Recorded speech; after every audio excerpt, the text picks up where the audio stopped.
People who are hearing about Hyphen Connect for the first time, what was the problem you were trying to solve back then? The major problem was inadequate help available for abuse survivors, especially narcissistic abuse survivors. The thing with Indian mentalities is they don't really accept help. They usually shun them off, they ignore them, they belittle their own emotions. You dealt with somebody with suicidal tendencies? Yes, a lot of them actually, and that has actually taken a lot of toll on me as well. Why do parents fail to understand? Is it like brought down from generations? So this generational trauma that is being passed on, I think they're not to entirely be blamed for it. Their whole personalities have been built that way. You can't really switch suddenly. Yeah. So that is being passed on, and that is why I think a lot of people are talking about breaking that generational trauma these days. Yes.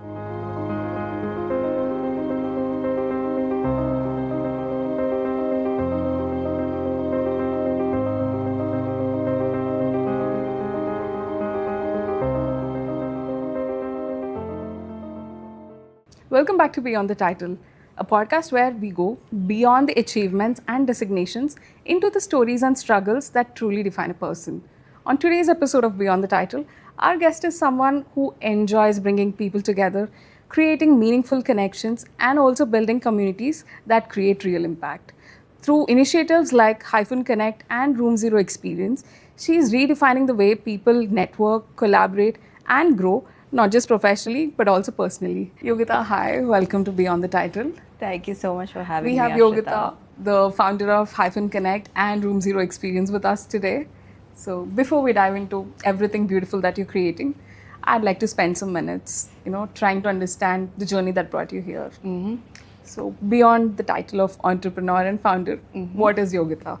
So firstly, I'd like to say congratulations on starting such a beautiful thing. I love the title. Thank you. And I'm glad to be here doing this with you today. So kudos to that. Thank you. And to answer your question, Yogitha, beyond the title, I think I've always been a very enthusiastic kid. Growing up, I've been a very enthu kid, always doing multiple things, trying different things, always very curious about different things, starting from indulging in sports to indulging in different cultural activities like cultural dance, Carnatic music, different kinds of things, and of course managing studies as well. I was a very studious kid growing up.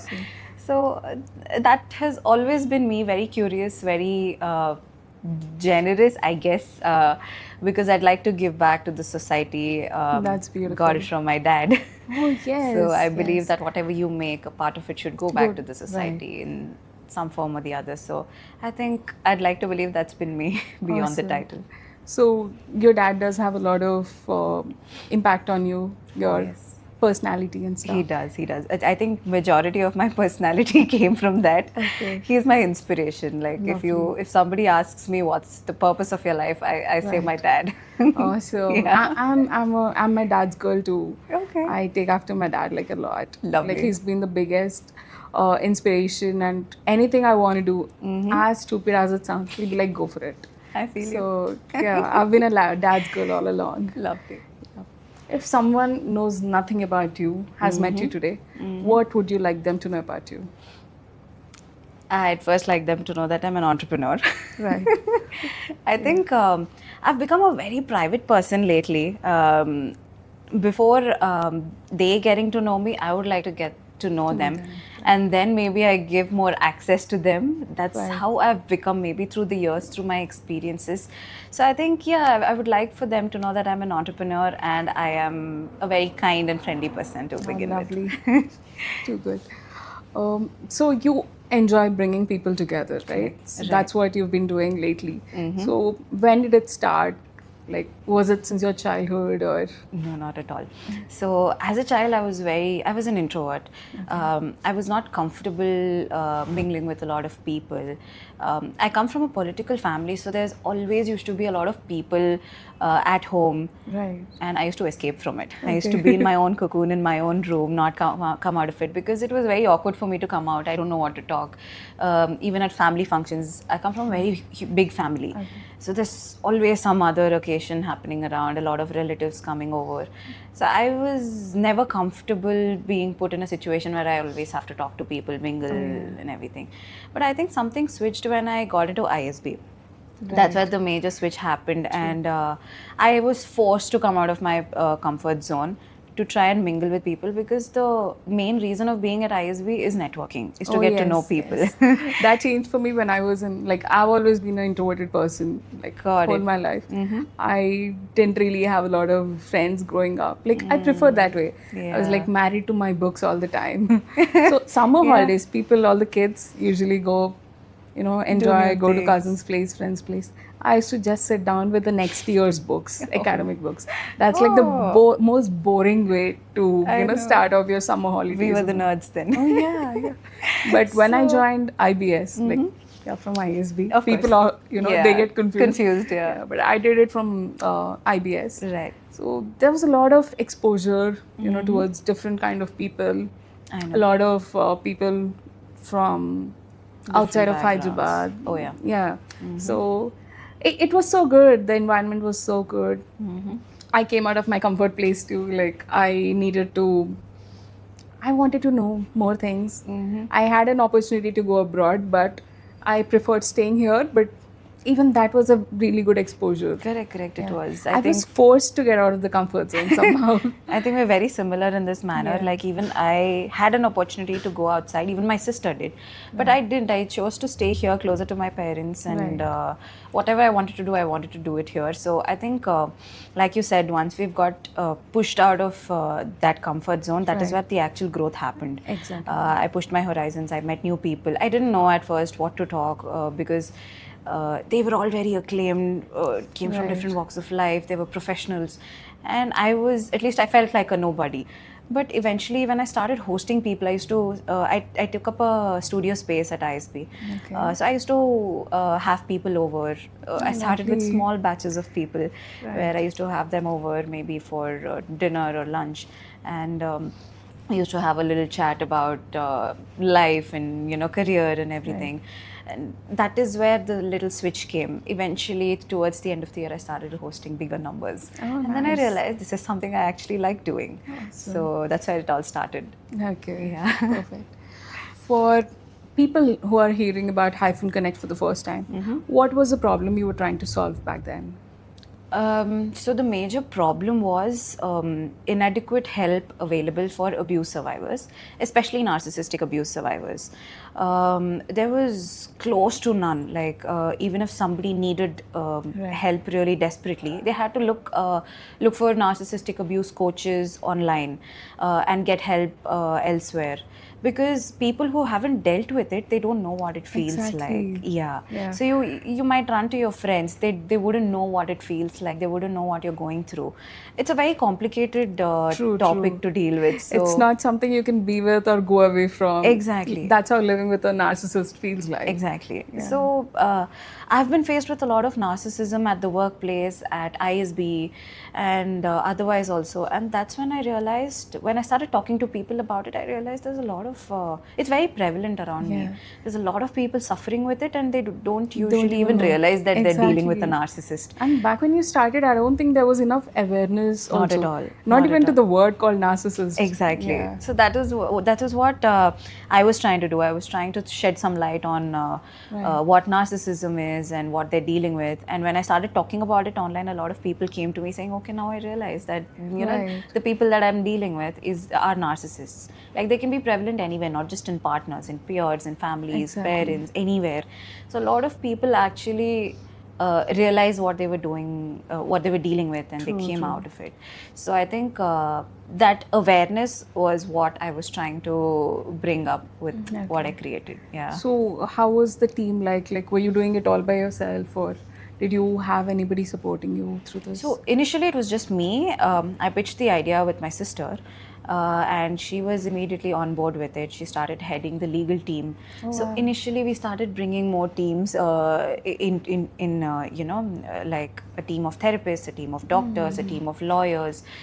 We brought them all together to create this platform in order to make this platform a one-stop solution to anybody dealing with any kinds of abuse, be it domestic abuse, physical, mental, narcissistic, any kind of abuse. So yeah, I think we started building teams eventually like 3 to 4 months later. Yeah. What was the story, or was there any experience that you had gone through building this that kind of stayed with you for like very long? Oh yes, I think that there's always a lot of questions around it. Even when I started building this, it was a market that was not existent. True. I created the market and I came up with these solutions. There were a lot of questions, a lot of doubts, but constantly an experience that stayed with me while building this is how my family, although they didn't know hook or crook about anything about what I was building, they actually believed in me and they stayed with me through all the doubts, through all the breakdowns, through all the self-doubts especially. So that whole experience was a roller coaster, but I think I'm very grateful that my family was with me. True. It actually means a lot, especially when you're tapping a new market. Exactly. Or which is as personal as abuse survivors. True. So was there a story of any of these survivors that affected you mentally? Yeah, actually, in the beginning, I used to work in a different way. I wanted anybody, I don't want to call them my clients, I call them my community. So whoever approaches me for help, I don't just tag them with, say, a therapist or a lawyer or anything. I talk to them personally to ensure that they have a friend to talk to. Exactly. I don't want them to, see that this is a firm that they're coming to, they just have to pay for a certain service, get the service and go back. I want to ensure that they get what they're looking for, or the help that they really deserve. So I used to sit with them for long hours. I used to chat with them. I used to go back after each session to check whether they're happy with the sessions or they want any customization. And there used to be late night calls as well sometimes from US clients. I don't know, I really don't know how we reached there. We reached different countries. Wow, that's a milestone. Yeah. So all of these stories actually used to affect me. There used to be days when these stories used to drain me. I mean, I love helping them out, but just thinking about these situations that people are in, it used to drain me, and I was always very low during these times. And at these times, my mom used to make me realize that, this is not it. There's light at the end of the tunnel. It's going to get better. So these are the experiences that used to really touch me. How did you navigate through all the burnout? So honestly, I think I haven't figured the burnout part yet because I've consistently burnt out. Oh, yes. I am working a lot lately. I don't want to glorify it. Trust me, taking breaks is necessary, but I'm still trying to figure it out. Maybe consistent breaks, consistent vacations or breaks, just time with the family. I think they kind of totally help me. helps. Yeah.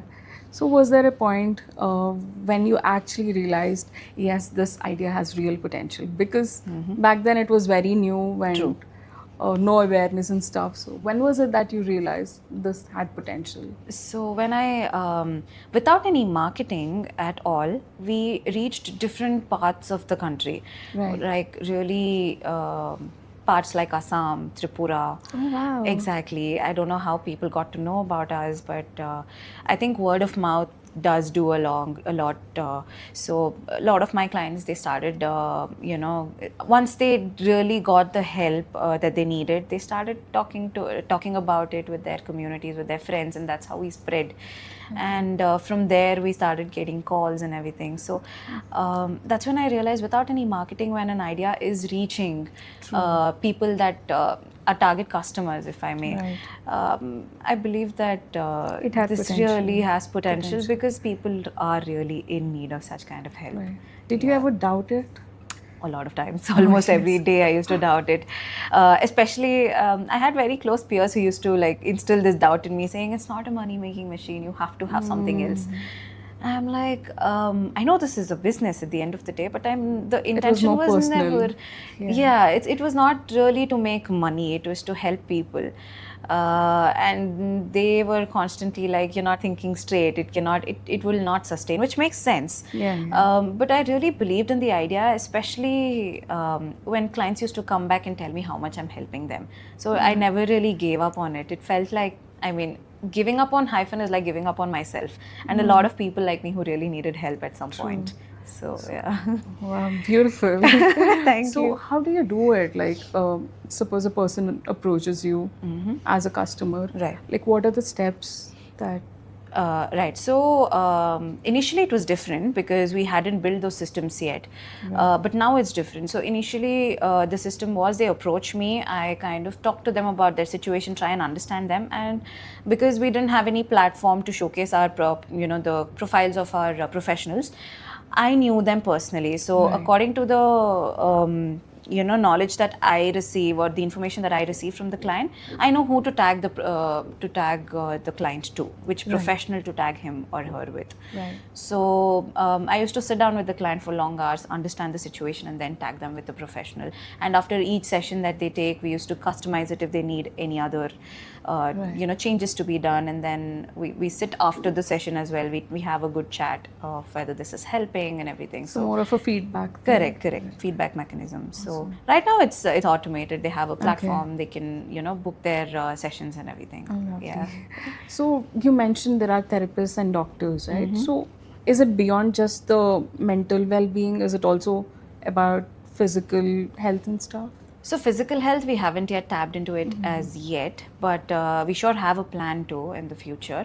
Right now, we're focusing on holistic wellness. Like it's not just people coming to you for therapy or to see a psychiatrist or something. We want them to, such abusive situations, they affect you, they affect your health. Some people might even need help to fight their cases in court for justice.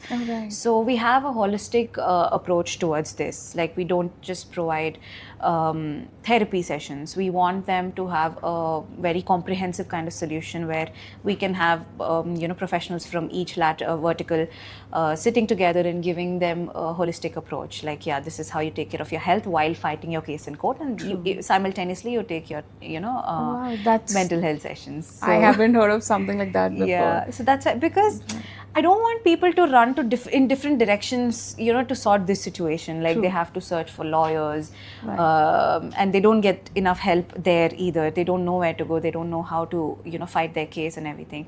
So they come to me and we give a holistic situation. They don't have to go elsewhere. That was the whole agenda behind this thought. So is this beyond Hyderabad as well? Yeah, so we operate online. Everything is online. Even our professionals come from different parts of the country, and the clients come from different countries altogether. We have clients from USA, UK, and I think we have clients from some islands as well. I don't remember. Wow. Yeah, and I'm like, how did we reach there? Sometimes me and my sister are like, okay, how do we have clients from there? So is she like a co-founder, your sister? Yeah, she's a co-founder. Both of us are co-founders. Yeah. Beautiful. Your parents must be really proud. They are. Yeah. Initially, they were concerned. Like, what are these girls doing? It's something that we haven't heard of. But right now, I think they're just as proud. You said, this was you giving back to the society. It is. It is. So has there been an incident or a story from someone that, of course, we spoke about how mentally draining it can be when you hear all their stories, but something that came as like really shocking to you, that how do people like this even exist? Yeah. Like narcissists, you mean, or abuse? Anything. Any form of abuse for that Got matter. It. So actually it started very young for me. When we used to have house help, and I swear majority of my house help, the women, the maids that is, they have always been abused physically by their counterparts. I'm like, why are they, putting up with it? Exactly. The reason is threefold. Either they're financially dependent on their husbands and they cannot break away from these relationships, or either they already have kids with them and they're concerned about the kids' future, or it's very... They're already attached. They just can't get away with it. They don't know what their identity is going to be like. Exactly. Beyond that person. They're too much into the relationship and they don't have an identity outside of it. So they're, just trapped in these situations. So it started from there. I observed the helplessness that these women were putting themselves through. And eventually, I think I saw a lot of other situations as well. A lot of my friends, a lot of my circles, the kind of things that they put up with. It's not just women, it's the men as well. A lot of my guy friends also put up with a lot of abusive situations. And abuse, by abuse I mean it can be mental, it can be emotional, it can be anything, or narcissistic abuse. Our core value that we really want to bring a solution to. So a lot of stories actually moved me into taking this step, into trying and doing something for these helpless souls. Wow, that's really great.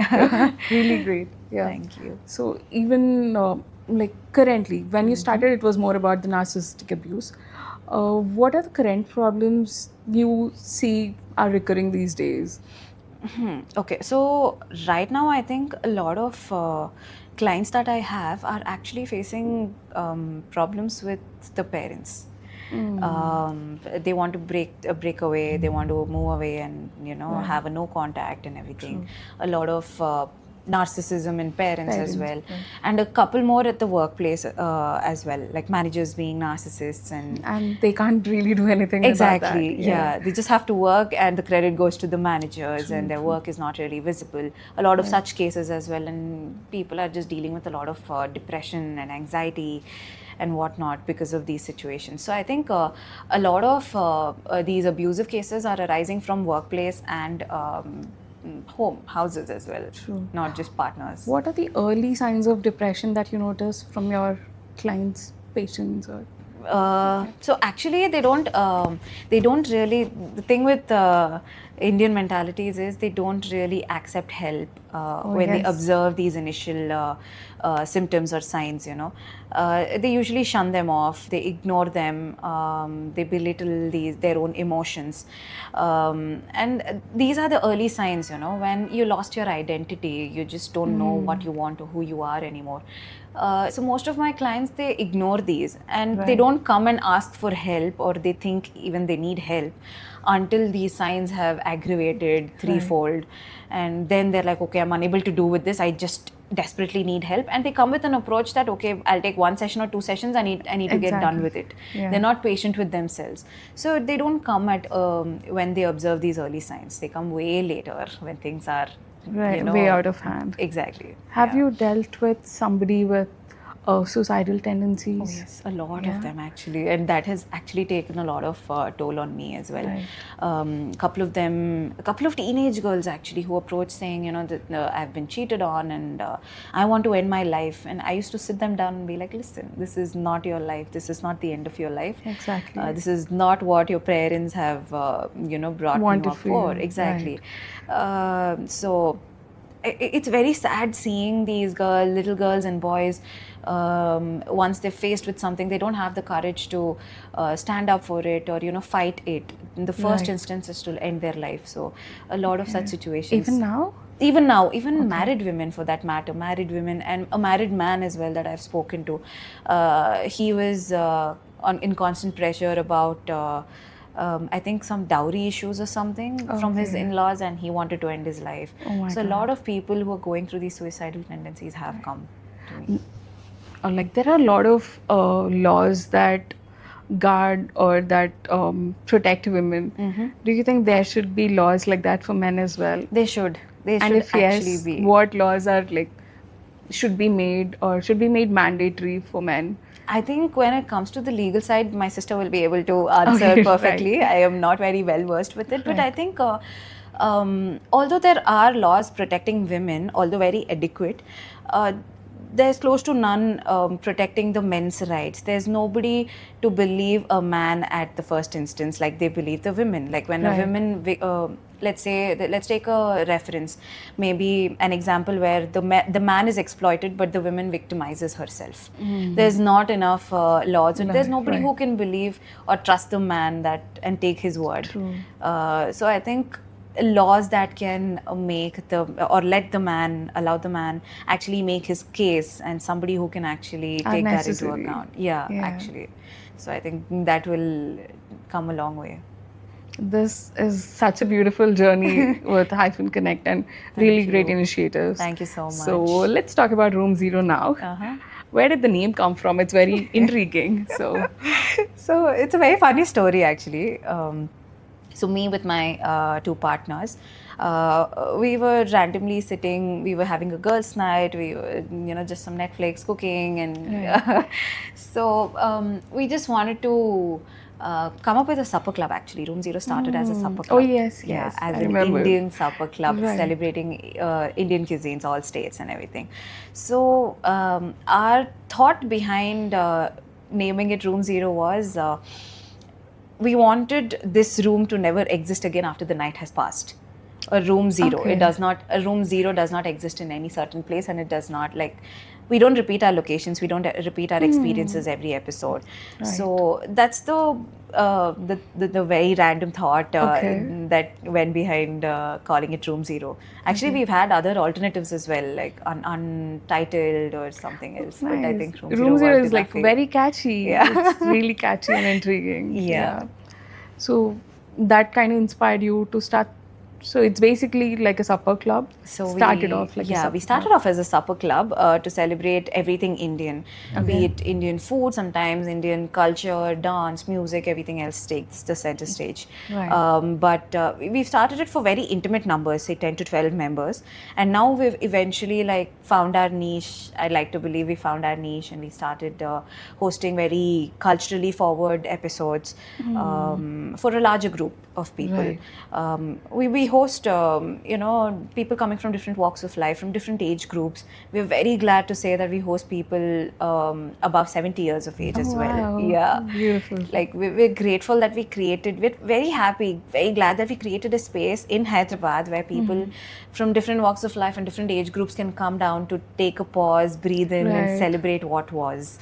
So we've transitioned into that now. Okay. What gap did you notice in the market that you were trying to bridge when you started this? So I'd like to believe that we created the market. Oh wow! Wow, beautiful. Yeah. So we call ourselves experience curators, not event managers, not event planners. Yes. So we're trying to curate different kinds of experiences for the city, where you can bring in your mom and dad, you can bring in your grandparents, and just celebrate what was. Like for reference, we've done a Jugalbandi at Taramati. We've partnered with the government of Telangana for that. Oh wow, that's huge. Right. We're trying some heritage cultural activations where we bring people to these heritage spots, and we bring some meaning to it, some cultural attachment to it with it, and we're activating these spots by bringing in more people, more tourism to it. And we're talking about the place where we're reviving heritage as well. So yeah, I mean, we've done a lot of episodes around Tolubo Malata, which is ancient leather puppetry show before cinemas were there. Right. This is how people used to enjoy stories like Ramayana, Mahabharata and all. Yes. So that is one episode which was very well accepted. And we've done different musical shows as well, very Carnatic music forward shows and cultural dance that we've done in Telugu Manduva houses. Oh yes. So yes. yeah, You're having one coming up, right? We have one coming up. Right. Actually, tomorrow we're doing a yoga session there and a Awesome. chanting one. So a lot of times people that approach you for therapy are not the actual ones who need therapy, but the people who are traumatizing them. True. So like parents, partners and all. Is therapy really still a taboo even now? It is a very big taboo. Like I've dealt with a couple of girls who've come, girls or boys, they've come saying, my parents are not allowing me to take therapy because if I do, they're worried that I might turn against them, that the therapist might manipulate me. I'm like, that's not how it works. The therapy basically helps you in looking inwards, in dealing with your traumas and dealing with your feelings, and it is not what they say it is. And then after taking therapy, if you actually turn against them, then that was actually the problem. Right. So parents are never usually allow their kids to take therapy because they believe if my child is taking therapy, it means they're mentally ill. There's something wrong with them mentally. And that's not true. Anybody and everybody can take therapy, and I think our society is still finding it difficult to adapt to it. Right. Yeah. What, according to you, are different stages of healing? I think first, acceptance that you need help. irrespective of whether you're suffering or not, it is okay to come, accept, and take therapy. And it's majorly to understand yourself better, I believe. And okay, these are my triggers. Okay, this is what I don't appreciate. This is what I don't tolerate or don't want to deal with. Right. So you understand a lot about yourself when you take therapy. So acceptance is one stage. Acceptance of all of these things about yourself and about the situation that you're in, accepting that yes, you are in this situation, and then figuring it out eventually with the professional on how to deal with it, how to do your inner work and everything. I think that's where it usually starts. What did building initiatives like Hyphen Connect and Room Zero teach you about yourself?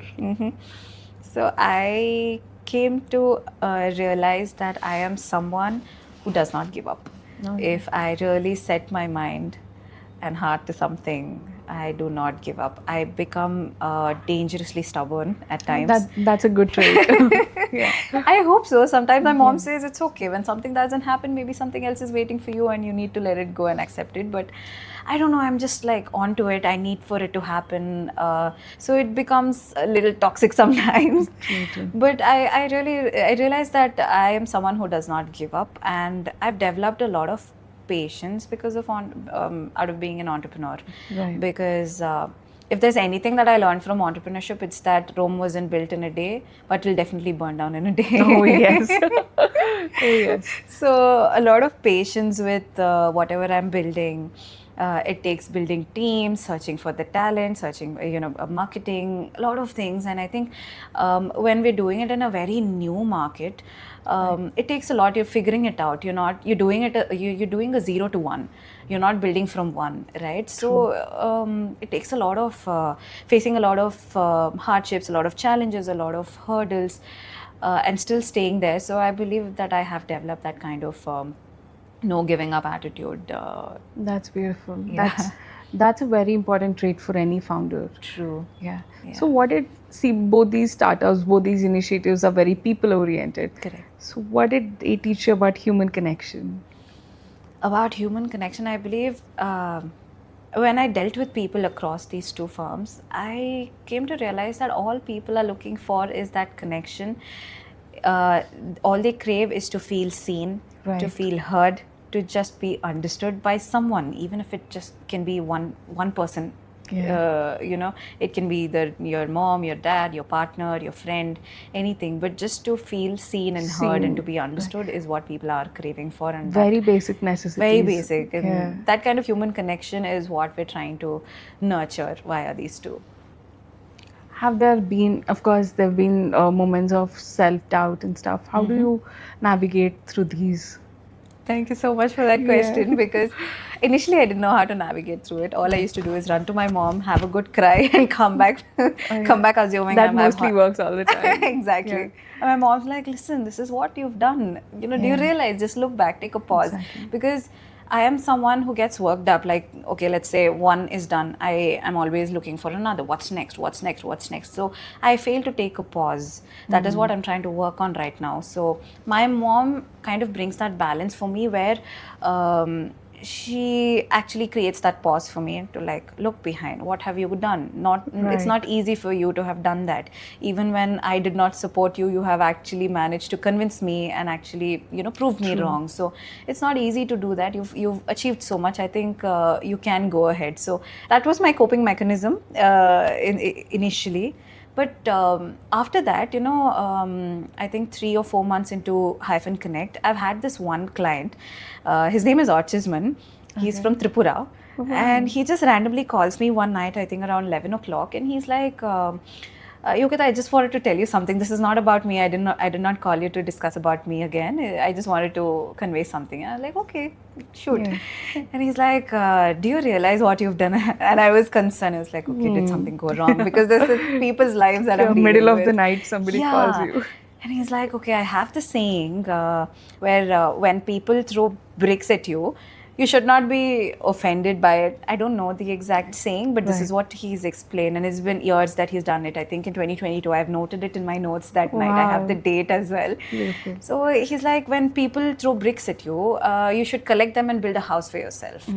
So Yogitha, you're not just building a house for yourself with the the doubts and the challenges or Right. the bricks that have been thrown at you metaphorically. You have built the house and you're giving us shelter in your house. And I'm Wow. like, I cried that night. I would too. Too. I had goosebumps and I cried that night saying, I am actually helping a lot of people. True. There were a lot of people, like the woman that I spoke about, who separated from her parents and is Right. successfully in a no contact zone and is now flourishing, thriving in her life, in her career and everything. Why do you think that happens? Why do parents fail to understand? Is it like brought down from generations or? Yeah, I think I wouldn't call it their fault entirely. Their fault comes in when they're very stubborn. They don't want to understand. Right. Some parents do want to understand and change themselves according to the generation, but some they don't want to. They're very reluctant. They believe that the old ways actually function even now. Even now, So this generational trauma that is being passed on, I think they're not to entirely be blamed for it. They've been conditioned that way, and that their whole personalities have been built that way. You can't really switch suddenly. So that is being passed on, and that is why I think a lot of people are talking about breaking that generational trauma these days. Yes. I think our generation has to take up that responsibility and recognize where we're going wrong and ensure that we break it and end it with our generation to ensure our kids have a brighter tomorrow. Yeah. I wouldn't pass on this to my kids if I Exactly. ever have any. Yeah. This ends with me, whatever it is. I'm glad that realization Yeah. came, at least it should stop at our generation. I'm really grateful my parents are changing, because a few years ago, if I go back, tell them that I'm gonna do this, I'm gonna do that, I'd be like, what? Exactly. This is not really a profession. But Yeah. today I'm at a stage where this is entirely my mom's idea. She came to me saying, Lovely. "Look, yeah, I'm like surprised. She believes in me more than, me believing in myself. It's a very huge milestone. Yeah. So I'm glad It's beautiful. parents are, Yeah. really changing, True. evolving, and They are. yeah, they are. They still find it difficult to answer the society or whatever at times. Absolutely. Even when it comes to marriage, like once you yeah. cross 30, they think it's like a burden. Few people. We have experienced Exactly. it, I think. Oh, yeah. I haven't crossed 30, but yeah, very soon. Yeah. Yeah, because this, I'm sure you must have had clients who come to you talking about this. Oh yeah, about Yeah. marriage and Marriage everything. part, yeah. Oh yeah, I mean, I have been victim to this whole marriage situation as well, and I've had clients dealing with this. Right. People who are dealing with the societal pressure and expectations of being married at a certain age, of their family or cousins who are Right. younger than them, being married at a very young age. And I'm like, it's okay. Everyone it's has totally their own okay. timelines, and maybe you haven't found the one. True. It's not all flowery on our end as well. It's not that we're Exactly. finding the ones that we're looking for. It's not Right. entirely our fault. And sometimes our parents, not sometimes, most of the times our parents, face the They brunt don't of it. really know, like parents are not really aware of how this generation is Exactly. or how people are out there. Yeah. They still believe there's a lot of goodness in people. They're not really exposed to all the brutality of the True. world. I think we're seeing all of that, and Yeah. I am glad that we're taking the time that we need. We're not rushing in, because I've seen a lot of my cousins and friends who have rushed into a marriage and have miserably failed to hold up to it, and they've gotten out of them. Right. We're at least saving ourselves a divorce. I mean, Yes. Oh, yes. it's better to understand ourselves first. I think that takes a lot of time, considerably a lot of time, to understand ourselves, what we want, what we don't want in a partner, what we don't appreciate or tolerate in a partner. Right. It has taken me so long. Now I think I know that what I need and what I don't want in a partner. And I'm like, how did these little girls already figure it out? Yeah. That's the reason when these girls, if it is out of their own decision, then Then good, absolutely yeah. cool. Everybody has their own timelines. But for the girls who have been pushed into these marriages just because, there's standard age that you have to get married, the Exactly. standard expectation of the society, they're mostly not happy in their marriages. They're either getting out with a divorce or they're just succumbing themselves into it. Right. You know, First, it's the pressure of marriage. Then it's the pressure of having kids, Exactly. raising them. Then once you have one kid, they want another child. Exactly. Oh my, it's a never-ending loop. The expectations One from after the outsiders. other, one after yeah. the other. Yeah. I don't really get it. Yeah, a lot of these girls. I don't think guys have approached me about the whole Right. marriage situation, but girls have, and they are taking Because therapy. it's the pressure that we face. I don't think men Yeah. really have the pressure of getting married Exactly. as much as we do. As much as we do. So We have a women- biological clock ticking. You need to be married before a certain age, have kids before a certain age. Yeah. Yeah. Otherwise, we're just not. How do They I keep assume something's wrong with us. it? With us, yeah. Where is that coming from? I mean, what is wrong with us? Yeah. We're thriving. We're building multiple businesses, doing things. Sometimes, the men I have met, they have been intimidated by I know, the many right? things that Yeah, I've done. And yeah. I'm like, okay, this is not the man that I'm going to be with. And I think we are a lot self-aware in this generation compared to the previous ones. We know that if there's something broken, inside of us, we want to fix it first. We Correct. want to heal ourselves before we Yeah. get married and Right. hurt the other person too. No, why don't people get it? I think because we're self-aware, we're taking longer than they expect us to Yeah. take for marriage. That is why they push women to get married much Earlier before. on. Yeah, yeah. I know. Because they wouldn't ask questions. Like, Exactly. okay, this guy, perfect. On the Yeah. looks of it, he looks perfect. This family The looks checklist, everything is good, yeah. then let's get into Exactly. it. I'm glad it's not that easy for us right now. True, We don't just easily tick those boxes and get into it. Yeah. So what do you do on days when there is no motivation? For days when I don't have motivation, I think it is like a no. It's a non-negotiable for me. At least lately, my work it does not depend on whether I have motivation to step out and wake up and step out and work for it. It's like if I don't do something, if I don't wake up today and do something, I know the work is going to take a hit or something is going to be left undone. So with at least with that anxiety, I know. no, I need to wake up. So I'm not even operating on a motivation basis anymore. It's just, it sucks, but that is how it is right now. I think at least until I automate my firms and they don't need me anymore, I think I'm not relying on motivation. But gym motivates me a lot, to answer your that's question. good. That's I good. just push myself, I step into the gym, and then everything else is sorted. The rest of my day is sorted. Perfect. Yeah. So what is something that you're still working on as a person? As a person, I am trying to build a lot of patience, and I am trying to catch breaks between work. I am working on. Actually, I think I have to still work on being more appreciative of what I've done, into yes. celebrating my wins. Right. No I matter don't- how small or big they are. Yeah, I don't do that. I get caught up in work and I'm like, okay, what's next? Until I'm told, at least by a friend or my mom or anybody in the family, to just pause and take a look and take a break and, relax. So I am learning to take more breaks. So it's been like, what, 5 years since you first started it? Hyphen? Hyphen, I started it in 2023. Okay. Yeah, so it's been 3 years now. So how did your definition of success change over the years? I wouldn't know because I would like to believe that I haven't tasted success yet. You should listen to your mom. I think, if I should listen to my mom, I think it's just You've a state already of... come so far, I'm sure. Yeah. Yeah, I think maybe when I really feel that I have attained success, maybe I will be able to answer it then. But I think it's just a state of accomplishment where you are happy with what you're getting, with where you are, not just financially, but with the respect or You're the creating recognition or impact. identity, with the Yeah. impact that you make, and when you give back to the society. Like this is what I've learned from my dad. I think you work hard.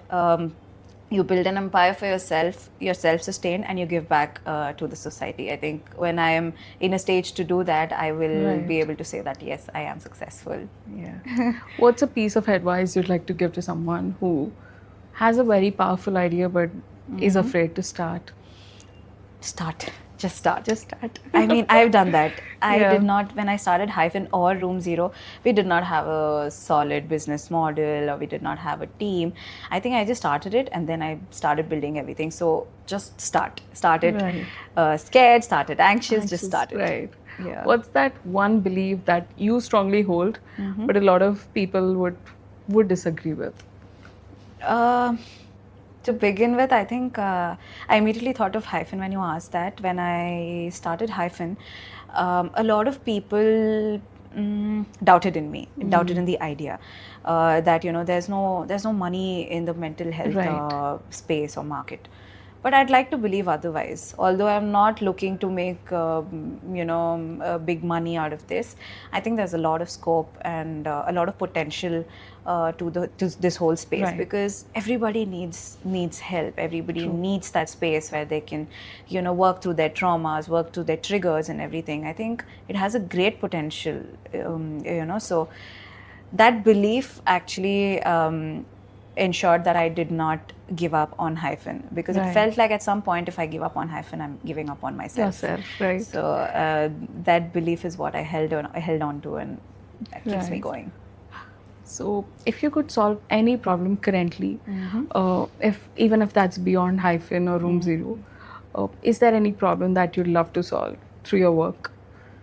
Oh yes, I think this involves the government. Okay. I would like to maybe build something, a system where you make the government more accountable to the people that vote for them in the first place. Because I believe that accountability is missing, and that's Right. the reason the systems are so, the way they are right Right. now. So yeah, I think that is one thing that really disturbs me on a regular basis, and one thing Right. that I would like to take it up sometime in the future, Right. maybe. So these days, a lot of schools and colleges have a mental health council. So what do you think about this shift? Back when we were in school, I don't think we had it. There was no talk about mental health or anything. Not at all, not at all. Yeah. So actually, that is one space that I'm trying to tap into right now. We have plans of it, not just in the educational institution space, Right. but also say the corporates or otherwise, or even any organization, like let's say there are sports organizations, a lot of people, and I think mental health is prevalent everywhere. So at least to begin with, a lot of schools right now have this. Even at ISB we've had it, but they're helping, but they're not helping. It's like that. Right. Until and unless people go forward and accept that, okay, this is where I need help, and they approach themselves, the help is not being given. Right. So I'm very glad that a lot of organizations actually they've made it compulsory that educational institutions should have a medical wing, a mental health wing Mental health to wing, it. right.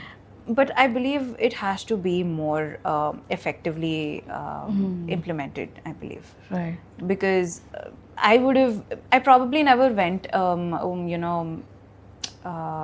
taken that initiative to go and ask for help. Maybe something that can, challenge or sort that particular challenge where people are allowed to accept and approach them and take the help that is readily available. I mean, it's just lying there. The help is there, but people are not approaching it. So if something can be done about that little challenge, I think a lot of people will actually start, Taking therapy, Right. accepting such help. So, what are the main concerns of mental health these days, according to you? Main concerns is, There's a lot of stress, depression, burnout, yes, and trauma, like Oh, yeah. generations of it. correct. So A lot we of keep- childhood trauma is what I observe.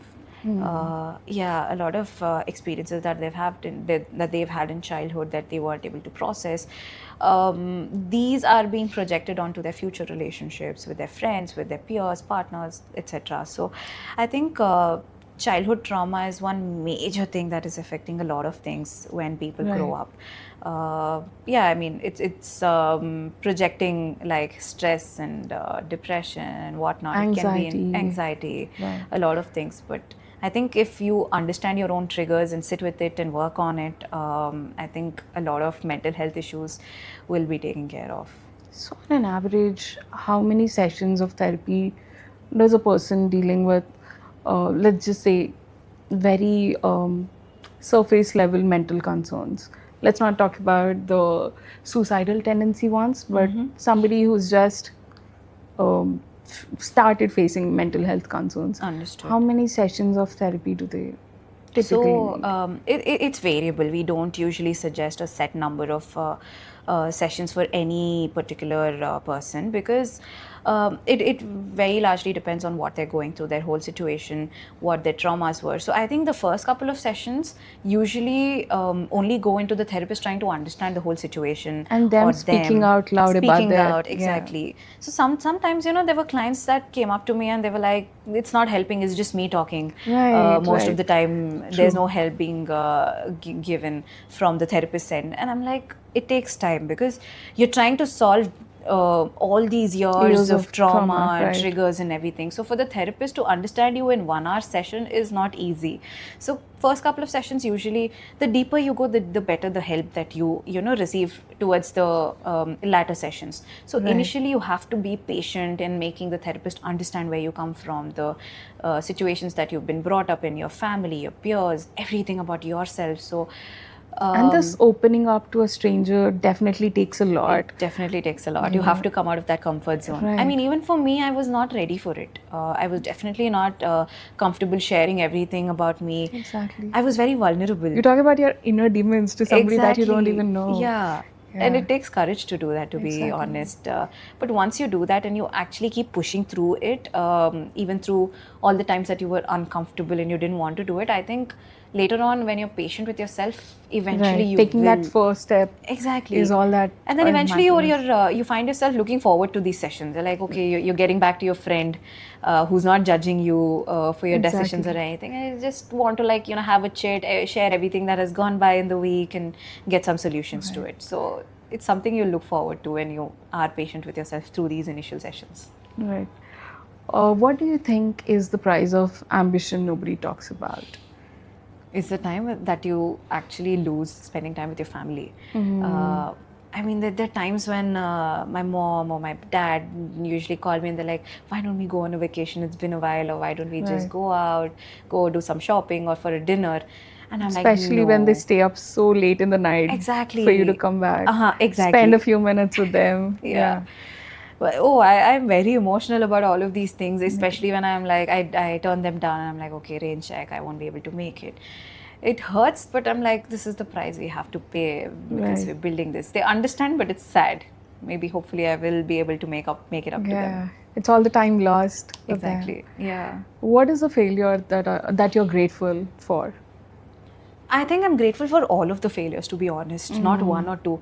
So, growing up, I've played tennis as well. I used to play tournaments. There were times that I lost a lot of matches because of an injury, and because of my mental stability. Like I was someone who was bullied a lot at school because I used to play tennis and I used to get tanned a lot, and I was bullied for having a darker skin tone, and that affected me mentally, and that used to get carried on to my sport. My sport got affected. My tournaments used to take a hit, and I used to lose.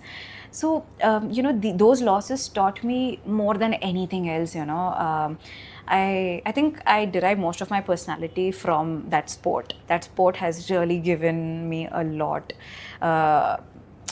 You know, the non-giving up attitude, Right. or just trusting in yourself and pushing through. I think I've learned a lot from those losses than any success, Of course. at all. Yeah. It builds your character. There's a lot of character development. There was. So how does a day in your life look like now? It's very chaotic at the moment because my dad's built a temple, so we have that inauguration Congratulations going on. on that. Thank you. Yeah. So we have continuous pujas and all going on since like it starts early morning and goes on until night. So I have to be there, and I'm also doing a lot of Room Zero episodes and equally balancing Hyphen. So it's chaotic at the moment, but I try to catch some time for myself during the day. Let's say an hour and a half for workouts.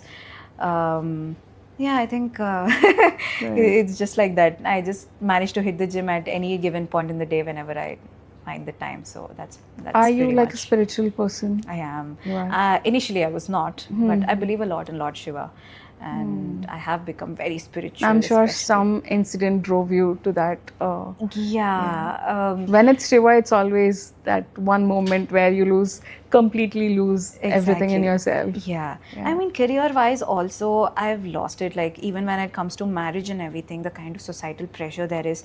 Thankfully, my parents are not like that. They're like, unless you 100% approve of a guy, we're not going to Same. force anything. Yeah. So grateful that we have parents like that in a society They like haven't this. always been like that, but I guess they did understand Yeah. with all the experiences that I had. So They glad, keep so glad. hearing stories about other married people, the kind of Situations issues. they're Yeah, in. exactly. Yeah. And they're like, it's okay. So they're being extra supportive, you know. So, sorry, I forgot your question while talking about it. Spirituality. So I think I've had lows trying to deal with all of these things, you know, because I usually don't stress on all of this. I am just, you know, whenever it happens, it happens. I'm happy with the kind of life I'm building for myself. Right. Something that not most girls are doing for themselves, you know, having married very early on. So I'm very glad that way. But these low points in terms of career or personal life have drawn me to spirituality Right. because you know, the energies are something else. I think I'm at a much more peaceful state now. Let's talk about your favorite self-care activities, if you have any. So my self-care activities, I usually find time in the night, way late in the night actually, around let's say 11 o'clock or 11:30 when I'm winding up for the day. I just plug in my earphones and I put some really calming podcast. Sometimes it's this motivational podcast, sometimes very calming, sometimes about entrepreneurship. This is going to add to the list someday. Oh, trust me, it helps. Like, I switch the world off and this is me time. Like, I have my podcast going on in the background and I start doing my skincare, my hair care, and I'm like, okay, relaxing. And I usually do my breathing techniques before I hit the bed. So this 1 hour, I ensure I take it because if I have to function and be sane the next day, I have to do this. Much needed. Yeah, I look forward to it. So I think just this 1 hour is my self-care routine, nothing much. Yeah. What keeps you grounded as a person? I think I've always been taught to be grounded growing up. But like I've already mentioned, I draw a lot of inspiration from my dad and how he functions. I've always been very observant of how he deals with everything. He's been in a position of power politically and otherwise also, the kind of respect he gets for the things he does. I've observed him and how, irrespective of all of that, he's always been grounded, and that is what people respect most about him. And I think I automatically derived that personality trait, and I'd like to believe I am the same, and I think I go after him. I hope so. Especially when somebody compliments us saying you're just like your dad, you're just like your mom. I guess for me that's like the biggest compliment. Oh yeah. Oh yes. So what are you currently learning and unlearning in this phase of life? I am learning to, like I already mentioned, to take more breaks, to give credit where credit's due, and say, okay, you've done this. Okay, what's next? And I'm unlearning the process of glorifying hard work. Like, yeah, when I work really hard and when I have a really productive day, I give myself a tap on the back and I'm like, yes, today you've done good. And when I'm just laying in the bed and not doing anything, no work, no real work done, I'm constantly very hard on myself, saying you've lost a day. Exactly. So I've constantly had days like that too, where there's some weird form of guilt that hits just because you're taking a rest day. Yeah. I think I'm unlearning that, trying to learn that it's okay. I think rest is as much a part of the process as is work. True. Because if you're not resting, you're not working enough. Exactly. Yeah. So let's do a quick rapid fire now. Sure. So, coffee or tea? Coffee. Why? I don't get you coffee people. Although I've reduced a lot. Addicts. One thing good about me is I've never been an addict to anything at all. Oh wow. I just don't get addicted to any substance or any person or anything. I don't know. That's the way I've been. But I struggle with that. Yeah. A lot. A lot. Yeah. So, networking or solitude? Solitude. I've done enough networking for my life, I believe. Yeah. So, are you a morning person or a night owl? Night owl, but I'd like to become a morning person now. That never happens. That never happens. I know. I'm trying. One habit you swear by? One habit I swear by is, I think, my morning routine and my morning intake. That's very healthy. Usually Right. also I have a healthy intake, but the first thing Right. that I take into my body in the morning should Which be is? healthy. A lot of nuts, a lot of liquids, and detox juices and everything. Oh, lovely. Yeah. We are the same here. One risk that you're glad you took. Both my firms were a risk that I took, Hyphen and yes. Rule Zero. Yes. One thing you think that people should do more often. Give themselves enough credit. Credit, Yeah. right. What is success in one sentence for you? I think it's just a state of accomplishment where you're like, okay, now I can rest. This is Right. good, but I'll be able to answer better when I attain it. Oh, yes. How would you describe yourself in 3 words? Right now, I would like to believe that I am kind and generous. Yeah, that's it, I guess. Kind and generous and beautiful and active. Thank you. Thank you. Yeah. So, one last closing question that we usually ask people. So, if everything goes away, the success, your ambitions, and the title that you're known for, what you'd be glad that still remained? What they would, they should know Know about you me. for, yeah. Scraped off the title. I think they should. I would like for them to know that I am someone who gives back, who's going to be there for people and help them out, and yeah, I think I've always been that person, irrespective of the titles. Right. Recently, I've become an entrepreneur. It wasn't a tag that I've held for the longest time. Now it's just been 3 years. So yeah, I've always wanted to be known as a person who is very generously giving away to the society. Very easily approachable. Very approachable as well. Yeah. Sometimes I'm told otherwise. People think I'm not approachable. They think I'm very uptight. Yeah, I'm like, try talking. Exactly. You'll discover I'm a very different person. Right. Maybe because I have a bitch face. No, you don't. You sure don't.